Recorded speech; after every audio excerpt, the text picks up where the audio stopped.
A guardiã da chama. Primeira parte. Ingratos e incompreensíveis, e até mesmo repreensivos, permanecem os seres humanos muitas vezes perante a maior ajuda que lhes advém da luz.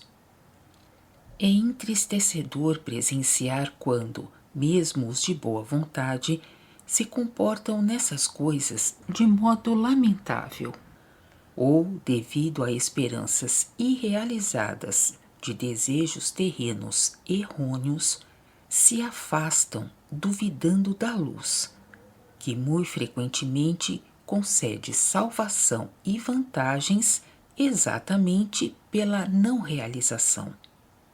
Mas, obstinadamente, como as mais teimosas crianças, os seres humanos se fecham ao reconhecimento do amor onisciente, prejudicando assim a si mesmos em tal medida que, muitas vezes, nunca mais podem ascender, perdendo-se como um grão de semente imprestável nesta criação.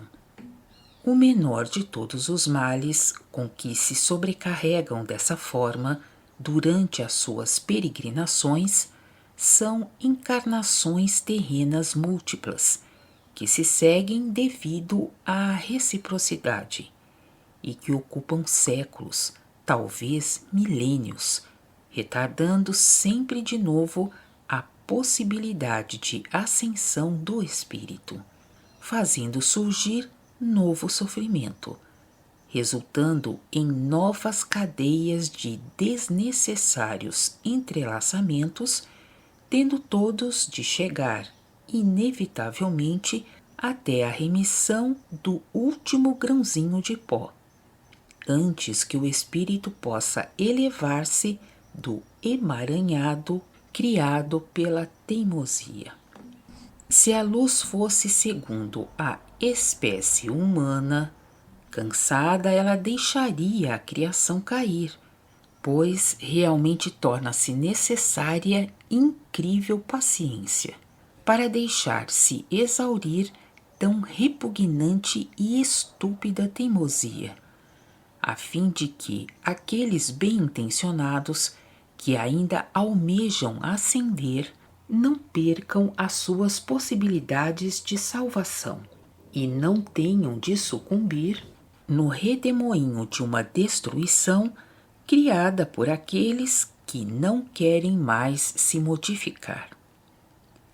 Contudo, mesmo dos bem-intencionados, só uma pequena parte chega à real salvação, uma vez que muitos, tornando-se fracos, desanimam antes, e às vezes também pensam ter enveredado por caminhos errados, porque a eles tantas coisas se opõem, acarretando desgostos, aborrecimentos e sofrimentos desde o início da boa vontade, enquanto que antes não haviam notado tanto disso.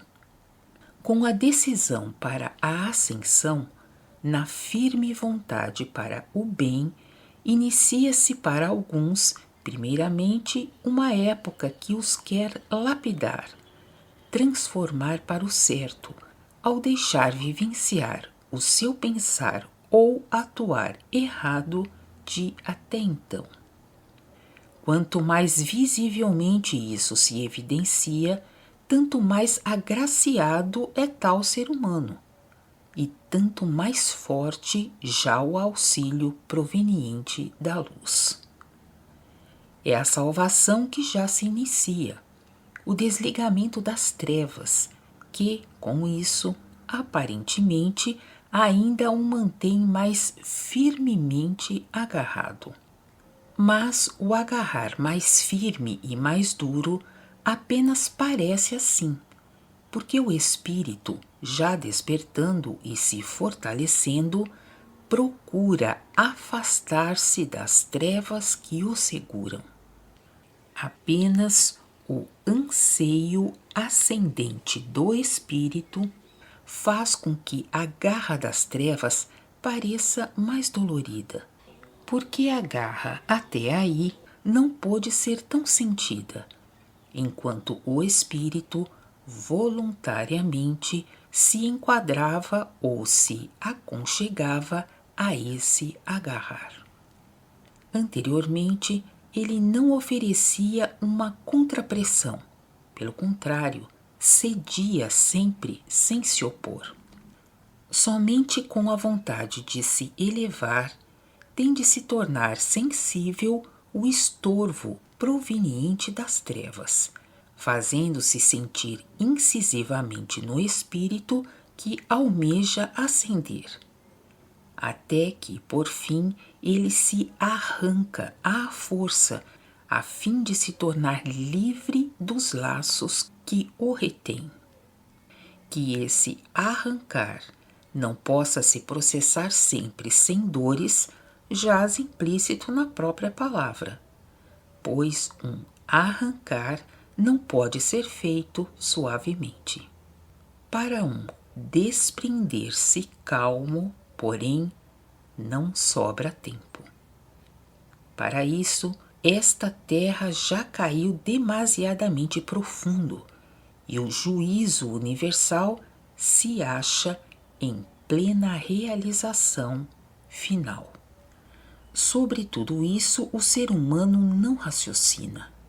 Alguns pensam que a sua decisão não pode estar certa, porque anteriormente nem sentiam intuitivamente tais obstáculos, e talvez até pudessem ter se sentido bem.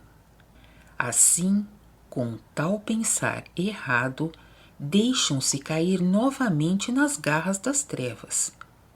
Com isso, não se opõem mais contra elas, e, por essa razão, não sentem mais aquele agarrar como algo hostil.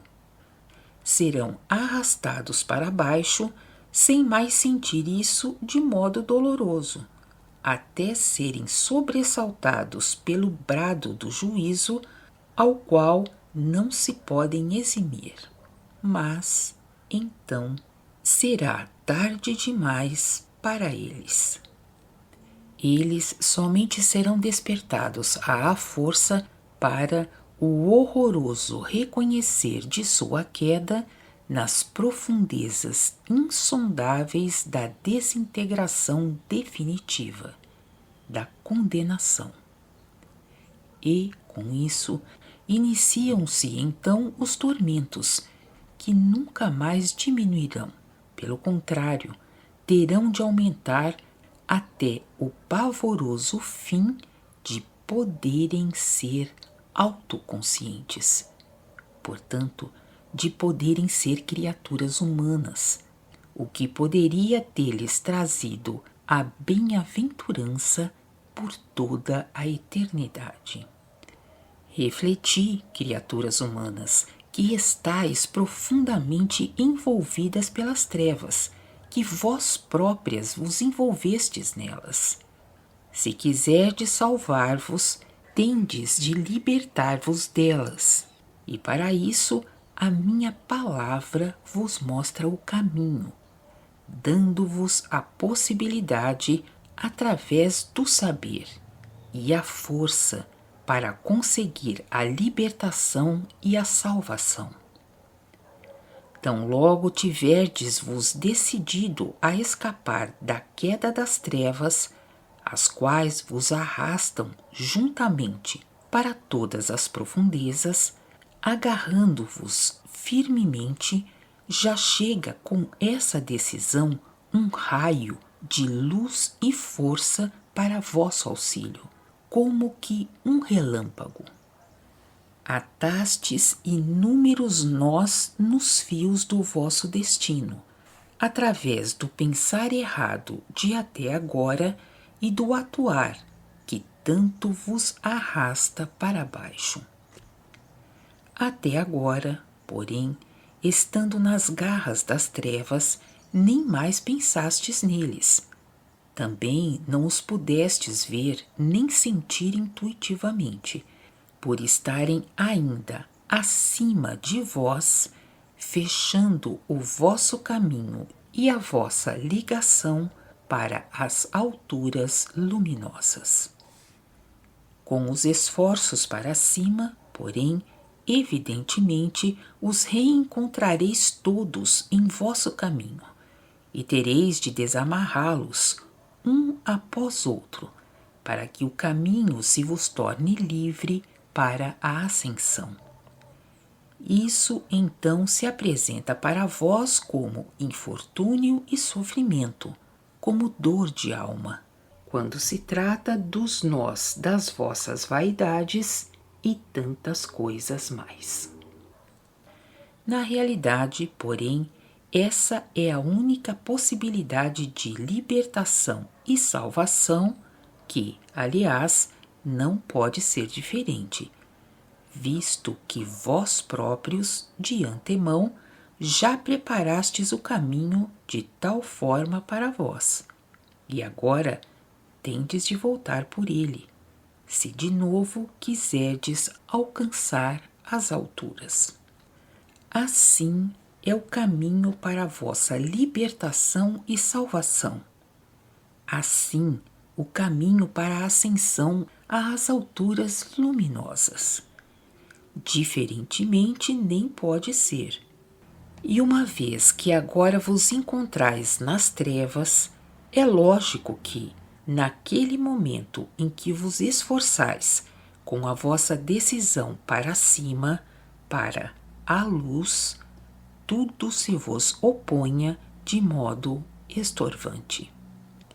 Precisais refletir apenas um pouco para compreender a exatidão do fenômeno e chegardes também por vós próprios a tal conclusão. Continua na segunda parte.